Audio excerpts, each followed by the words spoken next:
Europe 1, historiquement vôtre avec Stéphane Bern. Tous les jours, vous le savez, historiquement vôtre vous raconte l'histoire sans se la raconter, avec Jean-Luc qui vient tout juste de mettre le point d'interrogation finale de son quiz à suivre. Oui, alors là, je vous dis tout de suite, je me suis pas fatigué pour l'indice musical, j'ai pris dans votre playlist personnelle. Non. Si, écoutez. Et c'est avec émotion que je touche au fruit de la passion.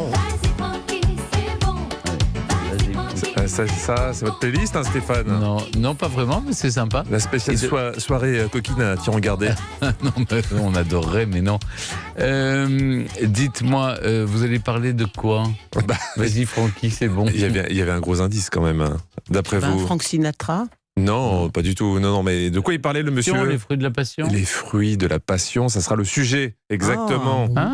Vous faites dans la botanique maintenant. Exactement, on varie les plaisirs. Eh bien, avant l'affrontement avec Clémentine, je vais lui laisser la parole parce qu'elle nous raconte des histoires dont elle seule a le secret.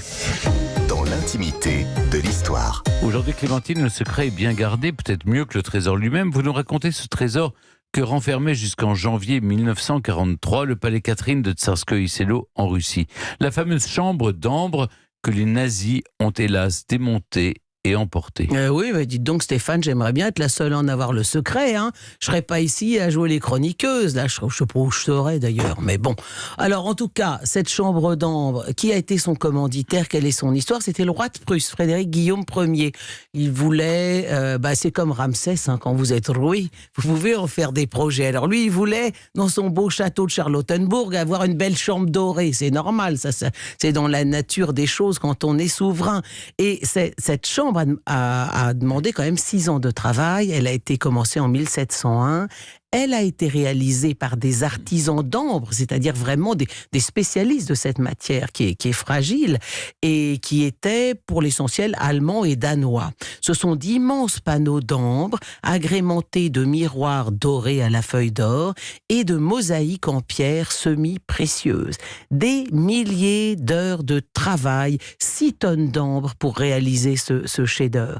Et on raconte, alors vous Stéphane, vous avez vu sa copie, je vais y venir, mais on raconte que lorsque l'on allumait des centaines de flambeaux dans la pièce, ils se reflétaient dans les panneaux d'ambre et dans les miroirs, et la pièce semblait littéralement prendre vie. Ça devait créer une sorte d'ondulation, de vagues lumineuses. Ça devait être absolument sublime. Et je pense que l'éclairage électrique aujourd'hui ne doit pas pouvoir produire ce genre d'impression.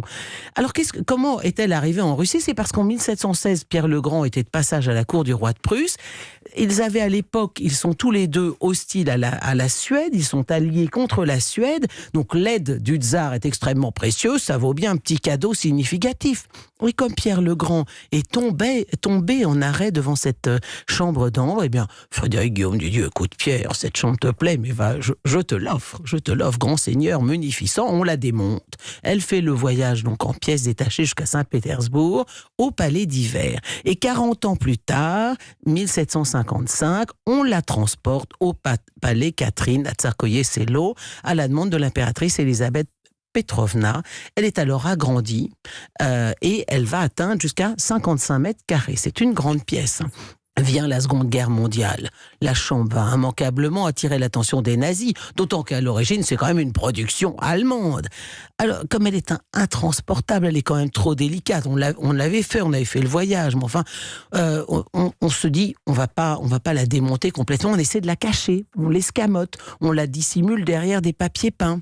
Mais ça n'est pas suffisant. Évidemment, les nazis la trouvent, et en moins de 2 jours, ils la démontent, ils transportent les panneaux dans des caisses jusqu'au château de Königsberg, aujourd'hui Kaliningrad, et là, ils l'exposent. Hitler se dit qu'il la verrait bien à Berlin, en 1943, il demande à ce qu'on la lui apporte, mais hélas, bombardement, raids aériens, le château de Königsberg est réduit en pièces. Alors, la chambre a-t-elle été détruite par ce bombardement? Ou avait-elle déjà été mise à l'abri par les troupes allemandes? Il faut croire, parce que quand les Russes ont pris le château de Königsberg, ils n'ont pas trouvé de traces de la chambre d'ambre. Où est-elle cette chambre? Certains pensent que des parties de la chambre sont cachées dans des caisses, quelque part à Kaliningrad. D'autres pensent que les panneaux ont été transportés vers Berlin dans un train secret, ou encore que tout a été perdu en mer, il serait au fond de la Baltique. Il y a une autre théorie qui soutient que ces pièces en fait ont été vendues à travers le monde par des soldats allemands qui étaient là, on se dit bon allez, on chope un petit panneau de mosaïque florentine, on va revendre ça. Et il y a même une théorie selon laquelle les Russes, ayant peur que les nazis volent la chambre d'ambre, ils en auraient déjà fait une copie à la demande de Staline et que la vraie serait quelque part en Russie dans des caisses dont nul ne se souvient où elles ont été cachées. Alors on l'a bon. En tout cas, c'est un trésor qui enflamme les imaginations. On estime que la chambre originale devrait valoir dans les 400 millions d'euros tout de même. Par 2 fois, l'émotion a été très vive. En mai 97, Bonn, la ville de Bonn en Allemagne, a restitué à la Russie une authentique mosaïque de la chambre d'ambre, mesurant 55 sur 70 cm. Elle a été retrouvée chez un notaire à Brême.